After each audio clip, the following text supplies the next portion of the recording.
राम राम मंडळी, भन्नाट गप्पामध्ये स्वागत आहे. मंडळी, मी वाट चालतोय. मागे जे गाव आहे ते मसाजोग आहे. थोडंसं पुढे आलो मी. मसाजोगवरून आता अंबाजोगाईला जातो. सकाळचे 11 वाजलेत. लेट झाला ॲक्च्युली. मी सकाळी 7लाच निघायला पाहिजे होतं, पण ठीक आहे. मी रात्री काय केलं, रात्री मस्त टेंट मारला. टेंटमध्ये झोप काढली. थंडी बेकार वाजली मला, खूप बेकार. म्हणजे मला सर्दी झाली अक्षरशः. पुढे चालले का? अरे ट्रॅक्टर होतं, नाही लिफ्ट दिली. ठीक आहे, अजून दिवसाची सुरुवातच झाली. आत्ता माझ्या दिवसाची सुरुवात. लगेच लिफ्ट नाही मागणार. जेवढं चालणं होतं तेवढं चालेल आणि परत लिफ्ट मागेल. इथून अंबाजोगाई 25 किलोमीटर आहे. सगळेजण असं तोंडाकडे बघतात की उलटा मोबाईल धरून त्यात डेटा ट्रान्सफरला चालू आहे. असं वर पेन ड्राईव्ह लावलेला आहे. हे असं कुठं चाललं आहे पोरगं चालत चालत? काय करू लोकांना, तुम्हाला नाही कळणार मी काय करतोय ते. पण भाई, प्रॉपर वेलकम 13व्या दिवसाचा करायचा आहे. Welcome to day 13 of trekking Marathwada. Okay, 1 kilometre चाललो. याचा अपडेट तुमच्यासाठी 1 सेकंदाचा वेळ असेल तो. माझ्यासाठी 1 किलोमीटर म्हणजे किती वेळ आहे? 10-15 मिनटं काय माहिती. मी चालायची स्पीड नाही चेक केली माझी, मी की 1 किलोमीटरमध्ये सॉरी किती मिनटात 1 किलोमीटर पार करतोय. एक पण गाडी नाही थांबत. ॲज युजल भीड. कायच एक्सपेक्ट करणार मी. ठीक आहे, सेफ्टीच्या इशूने लोक देत पण नसतील, पण पुढे चाललो म्हणत जवळपास 3-4 किलोमीटर जातात लोक.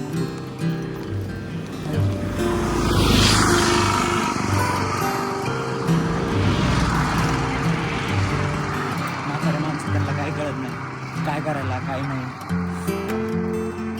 हे असलं का करतोय? नको करू. पैसे देऊन जा, बसमध्ये जा. असं तसं शेवटच्या 2 दिवसासाठी बस नाही वापरायची. एवढे 13 दिवस आपण कष्ट केले, शेवटच्या 2 दिवसासाठी का हार मानायची? जवळपास 2-2.5 किलोमीटर नंतर एका दादाने मला लिफ्ट दिली.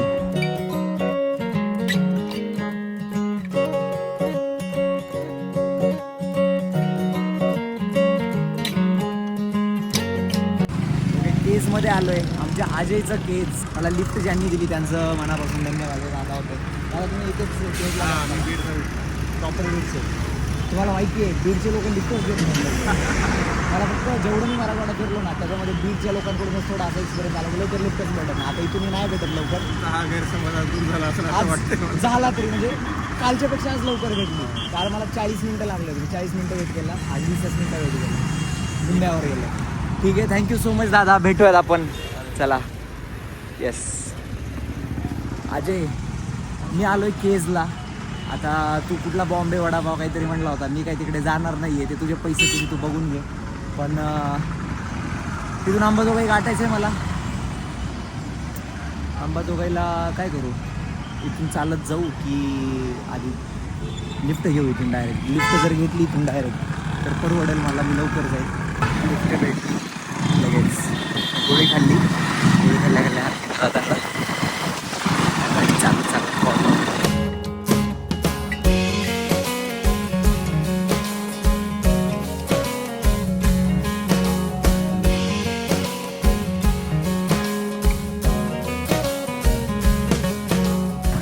फायनली एक झोप काढली आहे मी गाडीवरती. दादा गाडी चालवत होता, मी झोपत होतो.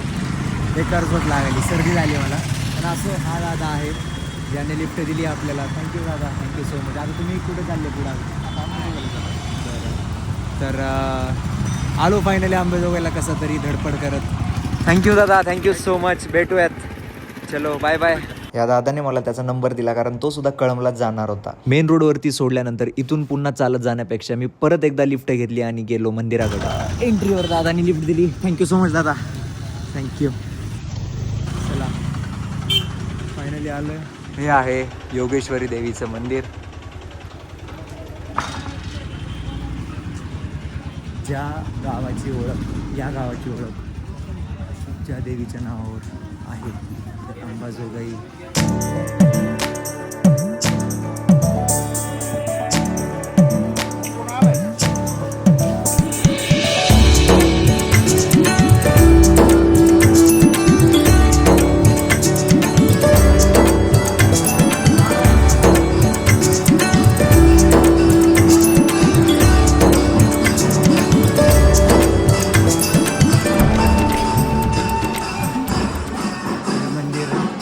आतमध्ये. हे इकडे मी लहान असताना आलो होतो, त्याच्यानंतर इथे खूप काही चेंजेस झाले. खूप म्हणजे जवळपास असं वाटतं की कुठल्या तरी नवीन मंदिरात आलो. मंदिर खूप भारी आहे. आता मी नाक उभारलंय दडडण दडडण दडडण दडडण दडडण.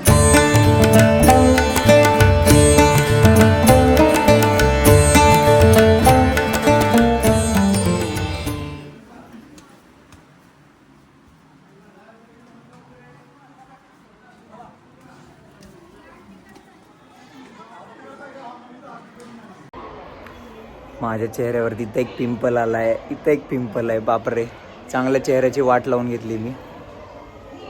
ऑब्विसली मीच घेतली आहे, कारण बापरे काय घाण चेहरा झाला आहे, टॅन झाला आहे. आणि आता इथून पुढे ज्यांनी मला लिफ्ट दिली होती केज ते अंबाजोगाई, ते दादा म्हटले की मी तुम्हाला कॉल करतो, माझं काम झालं की मला कळमला जायचं आहे, तर मग मे बी कळमला मी त्यांच्यासोबत जाईल. नाही माहिती, तिथून मुकुंदराजला जायचं आहे. मुकुंदराजला काही लिफ्ट नाही भेटणार. मी बघतो काही जुगाड होत आहे का, काहीतरी जुगाड करावं लागेल.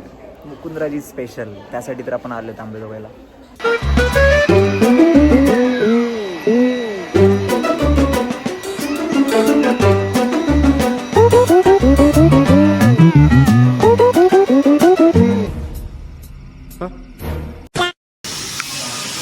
चला आता बस झालं, खूप झाला आराम. नेक्स्ट स्टॉप आपला आहे मुकुंदराज. माझे शूज तिकडल्या गेटला आहे. 2 एंट्री आहेत, ही एक एंट्री आणि पलीकडे एक एंट्री. नवरात्रीला खूप गर्दी असते, खूप ऐतिहासिक मंदिर आहे, खूप जुनं मंदिर आहे.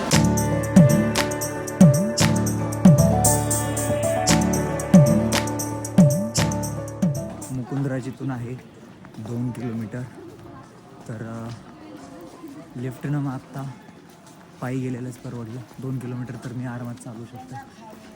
खूप लांबून लोक आलेले आहेत, पुणे मुंबईवरून लोक आलेत. नगर, त्यानंतर दौंड. अरे आईला बाई बाई बेकार कुत्रच बुकलं मला. आणि मला सर्दीनं बेजार झालं आहे. जी हालत माझी जेव्हा ओडिशाला गेलो होतो तशीच हालत माझी आज झाली आहे. असा दम भरून यायला आहे. तरी मी मुकुंदराजला चालत जातो आहे. किती जोर आहे मला खरंच.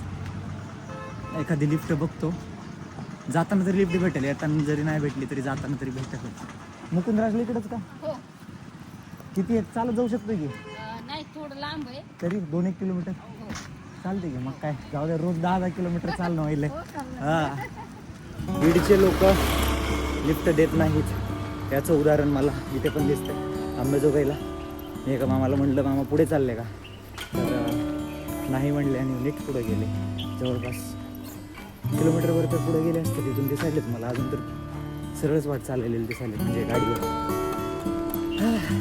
ज्या इंटेन्सिटीनं मी डे 1 आणि डे 2ला व्हिडिओज बनवले, डे 3 डे 4पर्यंत व्हिडिओज बनवले, त्या इंटेन्सिटीनं मी बनवत नाही असं मला स्वतःला फील यायलं. कारण हालत बेकार झाली आहे माझी. ऑन कॅमेरा नाही दिसत आहे तुम्हाला, पण झाली आहे हालत बेकार झाली. A few moments later. असली भयानक वाट आहे. भयानक म्हणजे सामसूम आहे सगळं. रोड नीट आहे ते एक बरं आहे, चालायला अडचण नाही आहे. पण मला जरा एक प्रो टिप मिळाली. जर चुकून तू अंबाजोगाईला राहिला तर चुकून सुद्धा मुकुंदराजला नको राहू म्हणलं. काहीतरी सेफ्टी रिझन्सच असतील. पण बीडमध्ये काही होतं बाई, मर्डर काही होतं, हाफ मर्डर फुल मर्डर. हां, मी रिस्कच नाही घेणार आहे बीडमध्ये राहायची. अरे कळम गाठायचं आपल्याला. आता आपल्या जिल्ह्यात प्रवेश करायचा आहे. जरा एक्साइटमेंट, फेक एक्साइटमेंट दाखवतो मी परत एकदा. आता कळमला जायचं आहे आपल्याला, आपल्या जिल्ह्यात जायचं आहे. नाही येतच नाही, निघतच नाही येते. फायनली जवळपास 40 मिनिटानंतर एका गाडीवाल्या काकांनी लिफ्ट दिली मला मुकुंदराजच्या गेटपर्यंत, कमानीपर्यंत त्यांनी सोडलं. दादांनी लिफ्ट दिली होती. दादा इकडे बघा. धन्यवाद. काय ना तुमचं? सिद्धेश्वर दादांनी लिफ्ट दिली होती. Thank you so much. चालेल जावा काही विषय नाही. गाडी बंद करून न्यूट्रलवर पेट्रोल बचत. मुकुंदराज म्हणजे मराठीचे आद्य कवी, म्हणजेच पहिले मराठी कवी, मराठी भाषेचे पहिले कवी म्हणजे मुकुंदराज यांची समाधी या ठिकाणी आहे. तर मी आत्ता तिकडेच जातोय. हे जे आहे ना, हे परिसर हिवाळ्याच्या टाईमला बापरे बाप असली गर्दी असते इकडे. म्हणजे मी रील्स वगैरे बघतो, यूट्यूबचे जुने व्हिडिओज बघितले, खूप सारे सारखंच व्हिडिओज येतात स्टेटसला, कोणी ठेवतं इकडले लोक. खूप गर्दी असते. सगळं हे बालाघाट डोंगर रांग आहे, पलीकडे डोंगर आहेत. तर तुम्हाला दिसून येतं आहे का नाही काय माहिती, पण मला जेवढं शक्य झालं तेवढं मराठवाडा तर मी दाखवण्याचा प्रयत्न केला आहे पूर्ण सिरीजमध्ये. रूटवरती अनेक काही असे गावं होते तिथे. मी जिथे गेलो ना त्यापेक्षाही भारी, जे सुटलेत त्यापेक्षाही भारी तिथे काही काही होतं बघायला, पण नाईलाजाने नाही जाऊ शकलो मी.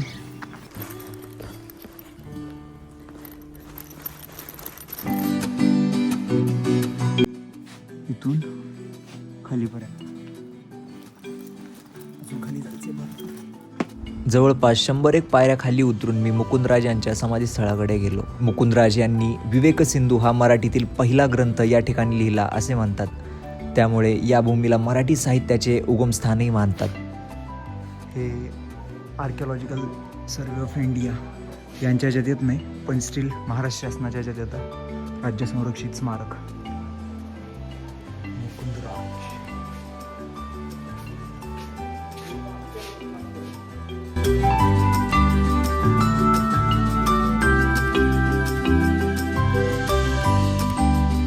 हे बघा, इथं आहे मंदिर, जुनच दिसतं हे. हे मराठीचे आद्य कवी मुकुंदराज यांची समाधी. हे बघा, मी पूर्ण स्टोरी वाचली, तुम्ही सुद्धा पॉज करून वाचू शकता. पण हे बघा, हे अश्विन मासी दूरदूरचे लोक येऊन जडीबुटी वल्ली घेऊन जातात, ती फार गुणकारी असते अशी प्रसिद्धी. इथे जवळच एक नदी आहे जिचं नाव जयवंती नदी आहे. आणि मुकुंदराज आणि राजा जयपाल ह्यांचा काय संबंध होता, अंबापुराचा काय संबंध होता, अंबापूर म्हणजेच अंबाजोगाई, पूर्वीचा अंबापूर, याचा काय संबंध होता, याची पूर्ण स्टोरी आहे. प्लीज ते पॉज करून वाचा, खूप मस्त आहे. मी थांबून वाचली पूर्ण. एवढं चालायचं आहे अजून बॅग घेऊन. ही बॅग मी मोजतो जरा, कुठल्या तरी कडधान्याचे दुकान असतात ना तिथे जाऊन ठेवतो आणि बॅग मोजतो, नेमकं वजन किती. 20 किलो तरी आरामात असेल. देवा, पण नजारा बघताय का तुम्ही, काय भारी आहे इकडून. इथं नाही दिसत आहे, पावसाळ्यात खूप भारी दिसतंय. मी ज्या स्पीडने आणि ज्या उत्साहाने खाली आलो होतो तो उत्साह गेला होता आणि ती स्पीडही गेली होती. मला वर जायला खूप म्हणजे खूप कंटाळा आला होता. आता इथे कधी आलात तर फक्त पावसाळ्यातच या, इतर वेळेस काहीच नाही बघण्यासारखं. हा, इतर वेळेस तेवढंच खाली गार आहे ना, बाकी कुठंच नाही. पावसाळ्यातच आहे. व्हिडिओज वगैरे तुम्हाला व्हिडिओज काढायचे असतील भारी भारी पावसाळ्यातच. अयो, लिफ्ट. या काकांनी मला योगेश्वरी देवीच्या मंदिरापर्यंत लिफ्ट दिली.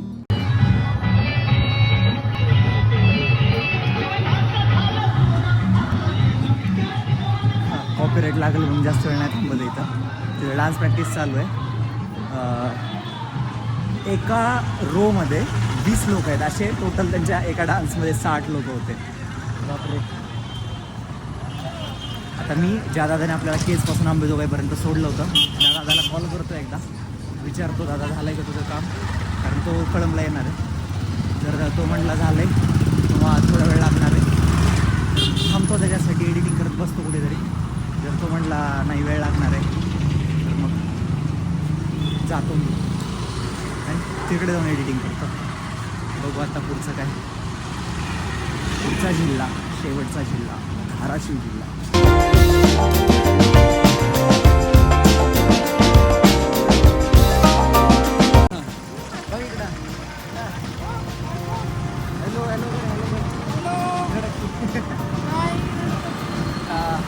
काय नाव तुझं? प्रथमेशने लिफ्ट दिली आपल्याला एका चौकातून दुसऱ्या चौकात.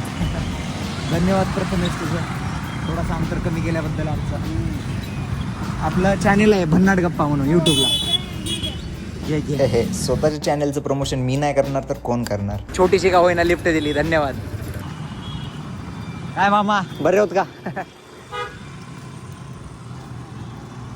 असंच चलते कुणालाही बरे होत का म्हणायचं, त्यांनाही भारी वाटतं. त्यांचा दिवस मे बी खराब चाललेला असतो किंवा कसाही चाललेला असतो, आपल्याला नसतं माहीत.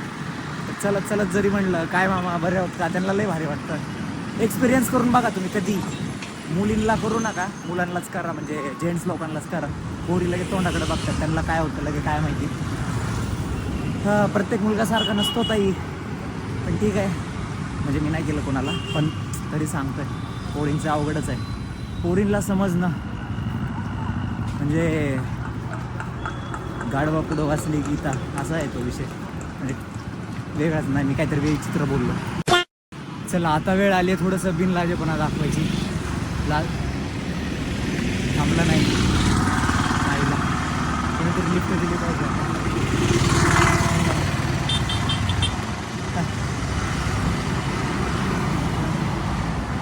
प्रत्येकजण हात करतं पण थांबवत कोणी नाही. बिनलाजेपणा काय, आता लिफ्ट मागायची, जोपर्यंत लाज नाही तोपर्यंत लिफ्ट मागत राहायची. संपली आता लाज, संपली. चालायची माझी कॅपॅसिटी संपली. पुढची कॅपॅसिटी आता थोडंसं पुढे गेल्यावरच एनर्जी रिजनरेट व्हायला टाईम लागेल. मी असंच करतो अख्ख्या व्हिडिओमध्ये नाही का. ऊन खूप आहे भरपूर प्रमाणात. A few moments later. भेटली. कुठपर्यंत चालले?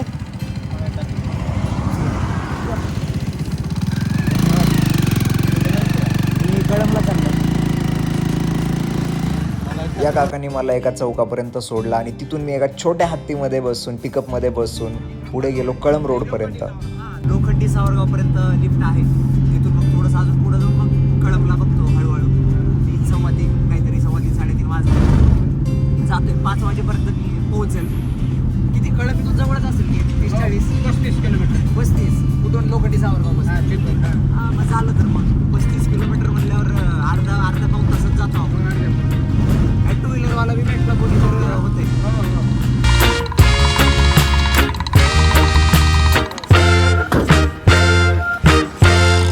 आता आडमार्गाने जायचंय आपल्याला. हा जो रूट जातोय हा केजला तिकडे जातोय आणि हा जातोय हा डायरेक्ट कळमला जातोय, म्हणून मी ह्या रूटनं जातोय. आता हा स्टेट हायवेचे कामं सुरू आहेत. तिथं आता बसायला कुठं काय मला म्हणले का काय म्हणलं की मी कळमला चाललोय. कळमला आता का म्हणून सांगू, आंबेजोगाईहून कळमला चाललोय. हो पायी का चालला म्हणतोय होय.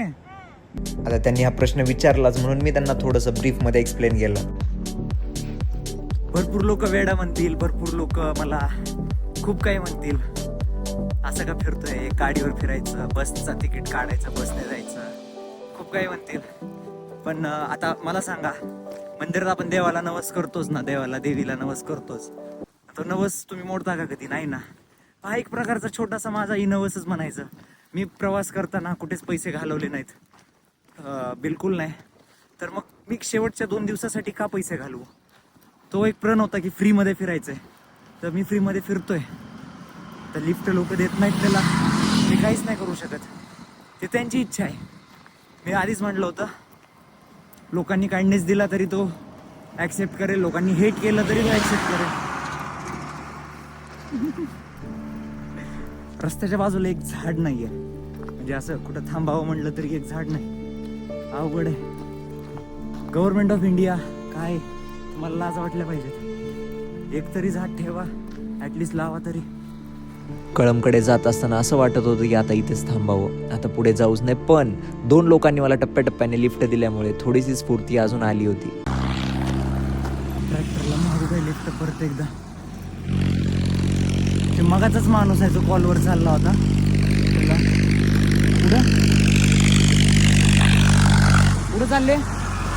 पुढे चालले का म्हणलं? पुढे कुठपर्यंत चाललो? सोड जावा मला गडमपर्यंत. 5-6 किलोमीटर पर्यंत सोडा. कुठे बसू? बसायला येत नाही का? बॅग कुठे ठेवू सांगा. बॅग येतो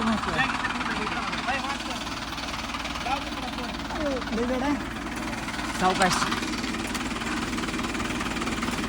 सावकाश लागल डोळ्याला. 2 वेगवेगळ्या ट्रॅक्टरमध्ये मी लिफ्ट घेतली आणि पुढे निघालो. मंडळी सायंकाळ व्हायला वेळ आली होती आणि मला असं वाटत होतं की रूल तोडला पाहिजे, कारण रूल ह्याच्यासाठीच बनले जातात, कारण ते तोडायचे. काय रूल तोडणार होतो ते तर सांगेलच, पण या दादांची प्लेलिस्ट इतकी भारी होती ना गाण्यांची, ते ऐकत ऐकत मी असंच पुढे निघालो.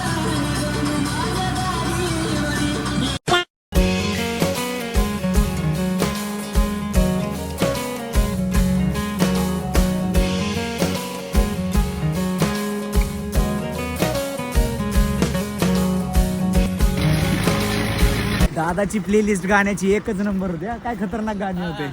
माझ्या चेहऱ्यावरती एवढं हसू असलं तरी आतल्या आत मी किती थकलेलो होतो हे मलाच माहीत होतं. एक सोडून 2 रूल आज तोडणार होतो. पहिला म्हणजे 5 वाजेचा. 5 वाजल्यानंतर सुद्धा मी प्रवास करतच होतो. एका 2 व्हीलरवाल्याने मला लिफ्ट दिली. त्यांनी मला थेट कळमलाच नाही तर डायरेक्ट येरमाळ्यालाच सोडलं. आता येरमाळा का, तर माझा पुढचा स्टॉप हा येडेश्वरी देवीचा येरमाळा होता. मी असा विचार केला की कळममध्ये न राहता आपण डायरेक्ट येडेश्वरीच्या डोंगरावरतीच राहूयात. चालन. थँक्यू भैया, थँक्यू सो मच. आपलं चॅनल आहे यूट्यूबला भन्नाट गप्पा म्हणून. चालतंय. हां, मी आलोय आता येरमाळ्याला, येडेश्वरी देवीचा येरमाळा. बापरे, लेट झालाय, पटकन जागा बघायला लागेल. माझ्याकडे असं वाटतंय मला, काउंटर नाही ठेवलेलं माझं मीटर. ओके, पैशाचं मीटर माझं मला माहिती नाही, पण एक मला कुठंतरी अंदाज आहे, कुणकुण भासती की मी प्रॉफिटमध्ये आहे. कारण बघा ना, मी जे ते पैठणीचं शूट करायला गेलो त्या काकूंनी मला 100 रुपये दिले होते चहा पियाचा, म्हणून मी नको म्हटलं तरी दिले होते. ते बहुतेक मी रेकॉर्ड नाही केलेलं. त्यानंतर दौलताबादला 200 रुपयाची कमाई झाली होती. असे मिळून 300 रुपये आपल्याला भेटले होते. आणि अजून काहीतरी केलं होतं मी, हां, तर 300 रुपये. मला नाही वाटत माझा खर्च 300 रुपये झाला आहे. आत्ता 10 रुपये, आज 30 रुपये गेले.